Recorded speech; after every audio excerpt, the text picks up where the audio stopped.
15 तारीख से लेकर 22 तारीख तक शुरू हो रहे हैं गुप्त नवरात्रि। आपने बहुत सोशल मीडिया में देख लिया होगा कि गुप्त नवरात्रि आ रहे हैं, हम माता की ऐसे पूजा करें, ये करें, वो करें।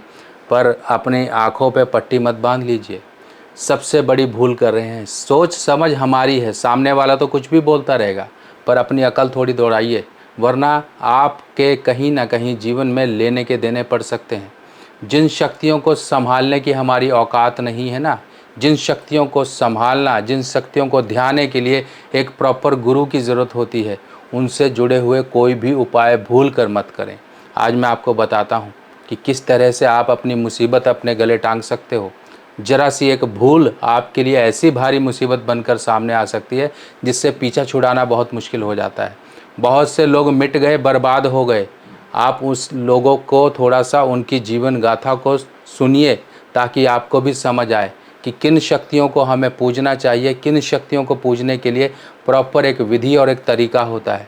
अगर उस तरीके को हम नहीं फॉलो करेंगे तो जीवन में अनेकों तरह के कष्ट आएंगे।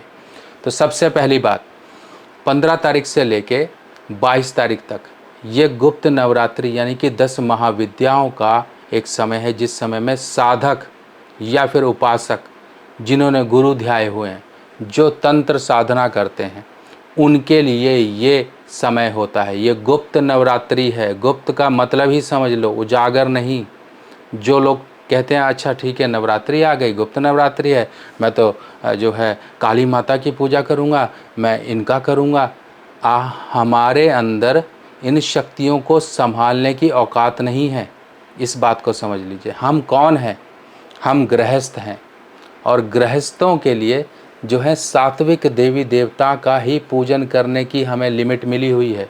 इससे आगे बढ़ोगे, आप बुला तो लोगे उस शक्ति को, माता हैं आ जाएंगी, भक्त की परेशानी है, पर उनको वापस भेजने का या फिर उनको किस तरह से आपको विसर्जन करना है, किस तरह से उनके प्रॉपर जो नियम है उनको संभालना है, वो नहीं कर पाओगे तो परेशान हो जाओगे।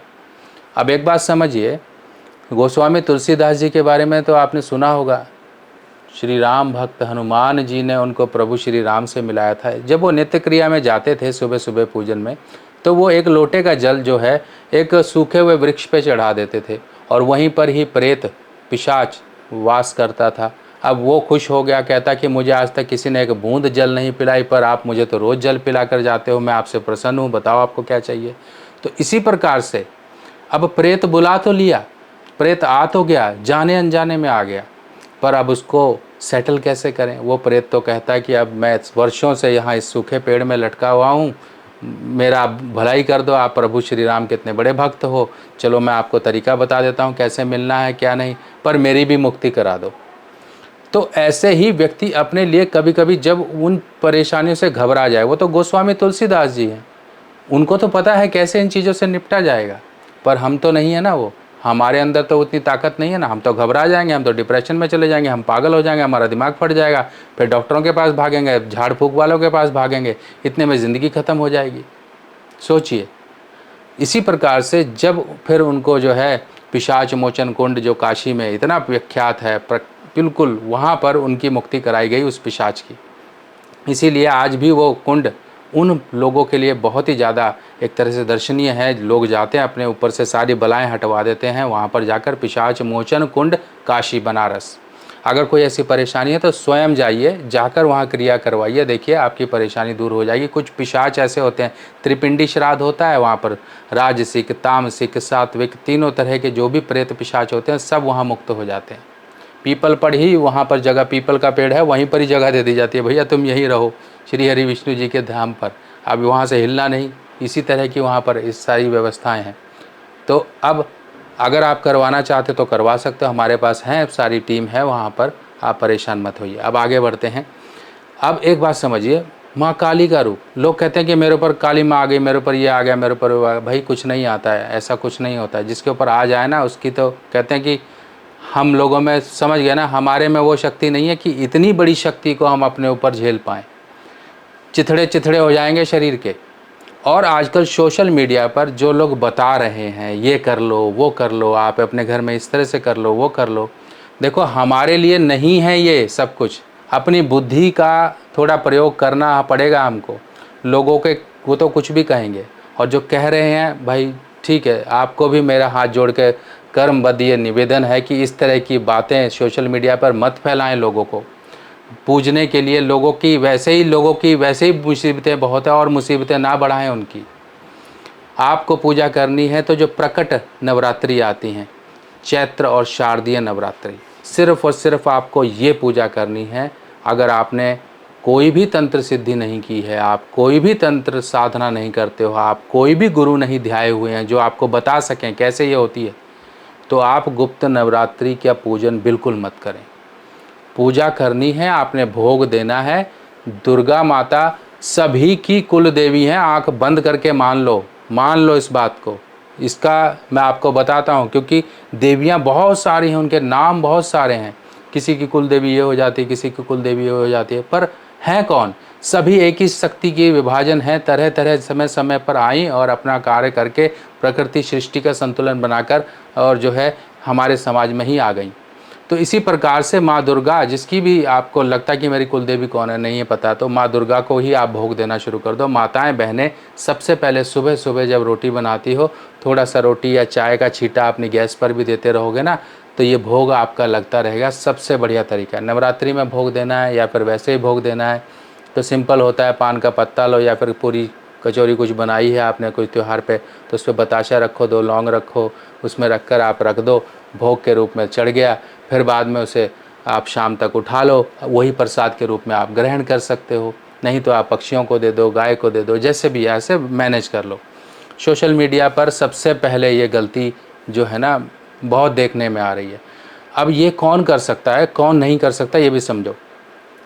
मैं आपको एक लाइव एग्जांपल बताता हूँ, लाइव जीता जागता, जो कहते हैं कि भैया हमने तंत्र करवा लिया, हमने करवा लिया। आप एक बात समझ लेना, जो भी ये कार्य करता है ना, वो इन शक्तियों को संभाल नहीं पाता और एक दिन वो खुद ही मिट जाता है या बर्बाद हो जाता है, पागल हो जाता है, घर छोड़कर भाग जाता है, कोई गंदी बीमारी लग जाती है। ऐसे आपने लोग देखे होंगे, ये जो तंत्र मंत्र सब करते रहते हैं उल्टे सीधे काम, ये क्योंकि वो लालच वश से दूसरों के लिए तो काम करते हैं, पर यह शक्ति बनी किस लिए? जिस प्रकार से मृत संजीवनी शुक्राचार्य को मिली थी कि इसका दुरुपयोग नहीं करेंगे, पर दुरुपयोग एक तरह से हो गया कि हाँ असुरों को जीवित करते रहे।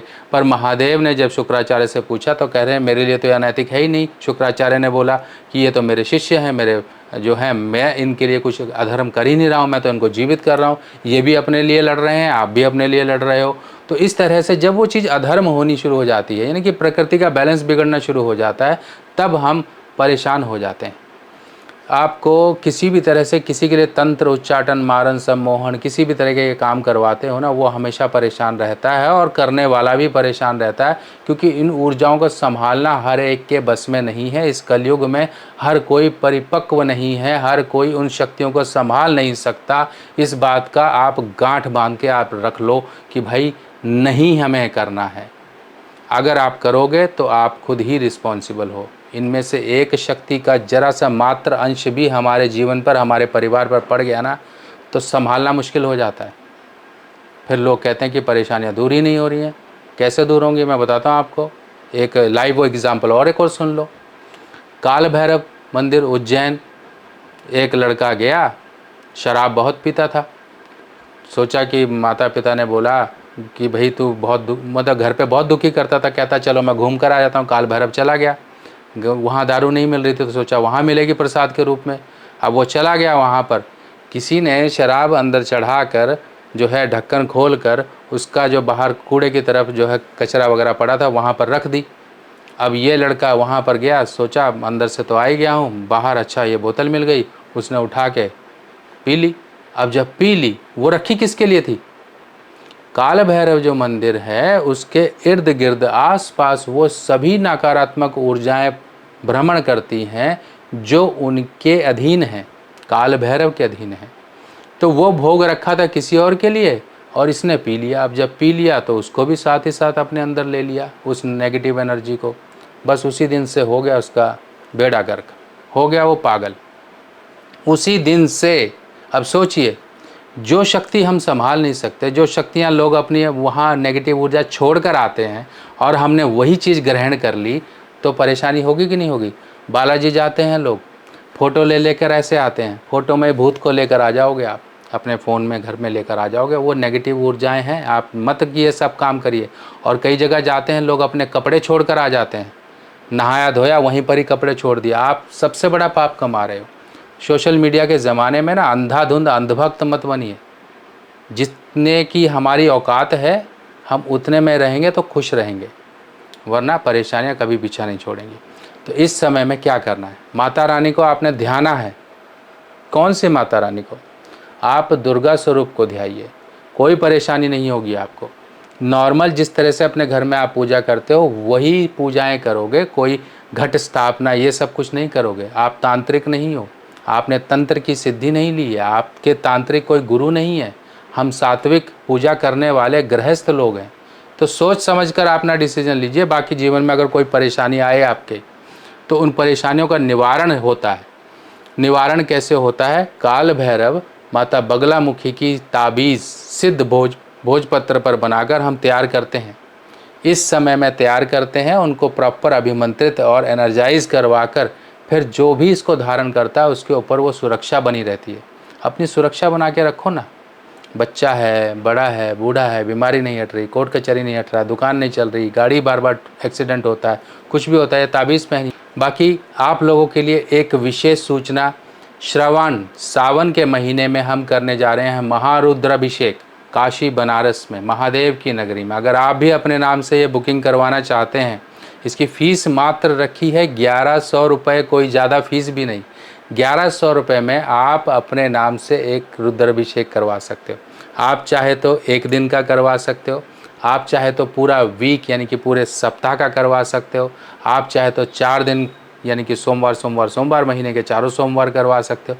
वो आपकी इच्छा है। जैसे आप भक्ति देंगे वैसे ही प्रकृति आपको महादेव की कृपा के रूप में देगी। तो आप ये बुकिंग करा सकते हो। हमारे जो नंबर है 6284344352, इस नंबर पर व्हाट्सएप कर दीजिए कि हाँ इस तरह से हमें रुद्राभिषेक करवाना है काशी में। आपकी जानकारी ली जाएगी, आपकी पूजा बुक कर ली जाएगी। ये समय है, इन समय में जो पूजा हम करने लायक हैं अगर हम वो करें ना तो कभी जीवन में दुख नहीं आएगा। बाकी इसी तरह से आप खुश रहो, परेशानियाँ आपसे दूर रहें, यही मैं कामना करता हूँ। जाते जाते आप सभी लोगों से एक ही रिक्वेस्ट है, जय माँ दुर्गा। ठीक है, या आपकी कुल देवी का नाम आपको पता है तो कमेंट सेक्शन में नारा लगाइए। बाकी सावन आने वाला है, हर हर महादेव बोलिए, बाकी आप पर कृपा होगी। कहते हैं कि नाम जपने मात्र से ही पूरा अंतर तक व्यक्ति शुद्ध हो जाता है। तो ऐसी शुद्धि लेकर आइए ताकि आपके अंदर भी वो ऊर्जा बनी रहे। बाकी इस तरह की और जानकारियों के साथ फिर मिलेंगे, तब तक के लिए अपने सुभाष भाई को आज्ञा दीजिए। नमस्कार।